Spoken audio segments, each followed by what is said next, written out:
Meadowlark Media is beefing with Andrew Santino because he was contractually obligated to be the Bears correspondent this year for the entire season and has missed out on a golden opportunity. While I think it can be said, Andrew, while grabbing at other opportunities that may indeed be great because you never expected to be at this time in your life, but aren't quite as great as being the Bears correspondent, we can admit now, correct?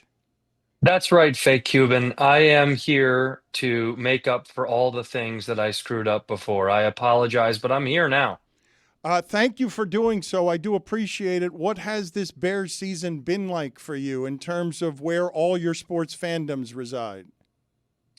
It's one of the greatest moments of our lives. I think we're all still sweating out some of the Italian beef and sausage that we all ate.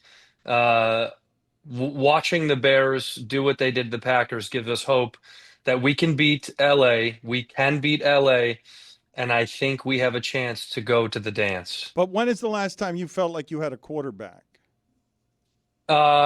Before I entered the earth, I think we had a quarterback. Right before I was born, we had someone who was magical. And since then, we've had 32 schlubs, and the Packers have had two Hall of Famers. So it's been real tough for the kid. Sid Luckman. So you make what of Ben Johnson? How do you like the idea of somebody saying bleep the Packers and then double downing on bleep the Packers as someone who is too young to remember what Ditka meant to Chicago? No, I do remember what Ditka meant to Chicago. Your parents beat it into you as a child. And bleep the Packers. I can't wait to see that on hats, shirts, shoes, socks. Bleep the Packers for the rest of my life. They can choke on the cheese. I think Ben Johnson is one of the greatest revivalists of a phenomenal team, and he just took them to the upper echelon that they belong in. He's the man. I want to see more shirt off yelling in the locker room. I want to see him fight somebody. I think if he fought LaFleur, it'd be nice at the end of the season. We could set that up. I'm sure Donald Trump would put it on the White House lawn, perhaps. Can you take me through your last month of viewing experiences with the Chicago Bears? Like, just let's make up for lost time on what you would have been analyzing as our Bears correspondent if you'd been doing your job.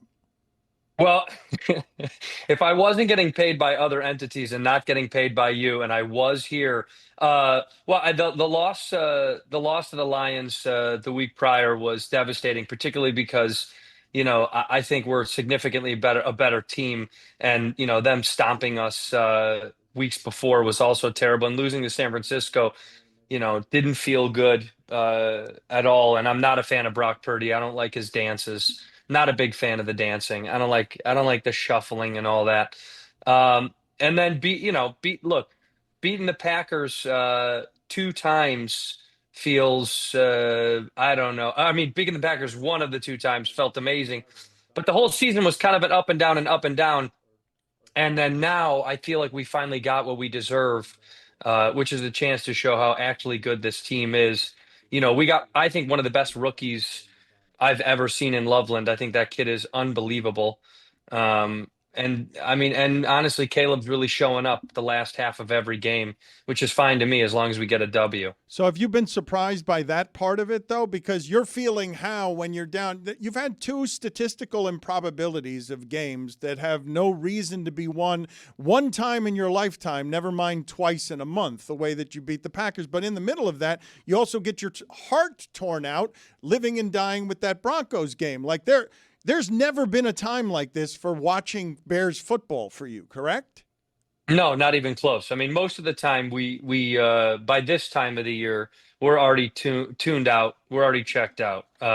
People are already back in the sadness, waiting for next year. I've never seen anything like this from us, and I don't know. I'm more than hopeful at this point. I believe we have all the ammunition as long as we continue staying healthy, that we can beat the Rams and move on through. I think I'm shocked that we made it here a little bit, but I'm happy. And I've got the old styles on ice ready to rock. I want to talk to the group here about how Chicago is regarded nationally, right? Like if you keep getting this kind of down in these games, don't all of us regard the Rams as being more formidable in every way? Everyone who's listening to this outside of Chicago Bears fans, are they not saying to themselves, they better hope that Stafford's fingers are hurt because the Rams are a better football team? Do I have this wrong?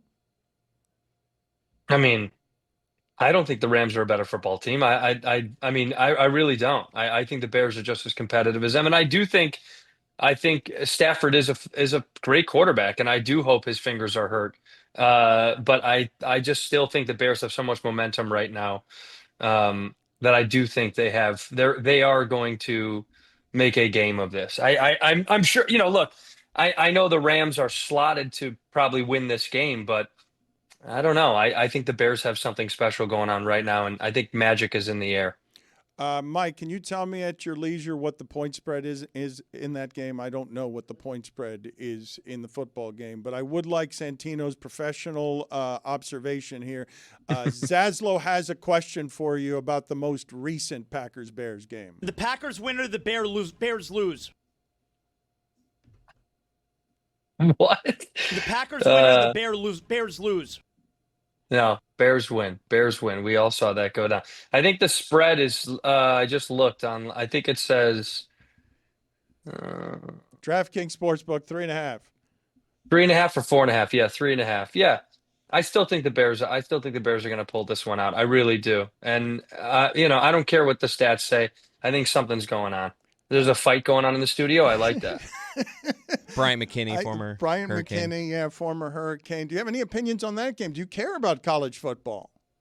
No, I went to Arizona State. We're not really the best at college football. We have some wonderful moments, and I root those kids on. But I'm not big. I'm a pro football guy, and also shout out to this Arizona State Sun Devils. Put up a good fist fight against #1 Arizona last night, and basketball I saw.